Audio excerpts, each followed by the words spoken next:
হরে Krishna everyone. সব্বার গাছে যখন বেলি ফুল ফুটছে তখন আমার টবে খাঁ খাঁ করছে এই দুটি ডাল। সত্যি বলতে এর জন্য আমিই দায়ী, কারণ আমি নিজের হাতে বাদ বাকি ডালগুলোকে কেটে দিয়েছি।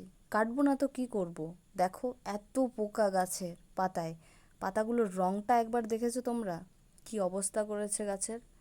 বুঝতেই পারছি না যে কি করব আর কি করলে এই পোকাগুলোকে তাড়াতে পারবো। আর এখন বর্ষাকাল হওয়ার ফলে পোকার উপদ্রব আরও বেশি বেড়ে গেছে।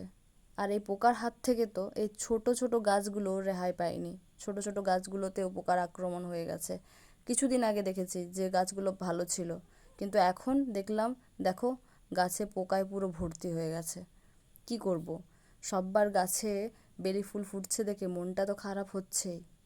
কারণ আমি এক সময় ছিল যখন এই গাছে প্রচুর ফুল ফুটেছে, আর এখন পুরো গাছ খালি। দেখো হাতে পোকাগুলো কেমন ঘুরে বেড়াচ্ছে।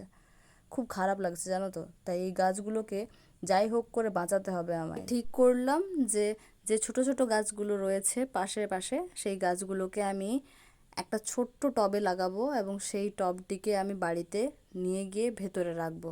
প্রথমে তো বৃষ্টির জলের হাত থেকে একে বাঁচাবো, কারণ প্রথমে যে টবে গাছগুলো লাগানো ছিল সেই টবটা অতিরিক্ত ভারী, তাকে রুমের ভেতরে নিয়ে যাওয়াটা খুবই কষ্টকর কাজ। তাই ভাবলাম যে বাঁচাতে হবে যখন, একটা ছোট্ট টবে এদেরকে লাগিয়ে রাখি। যখন এ সুন্দরভাবে বড় হয়ে যাবে তখন আমি একে অন্য জায়গায় ট্রান্সফার করে দেব। আজকে সত্যিই আমার খুব খারাপ লাগছে, কি আর বলবো বলো। আজকে এতটাই, দেখা হবে অন্য ভিডিওতে। ততক্ষণের জন্য হরে কৃষ্ণা, হরি বল।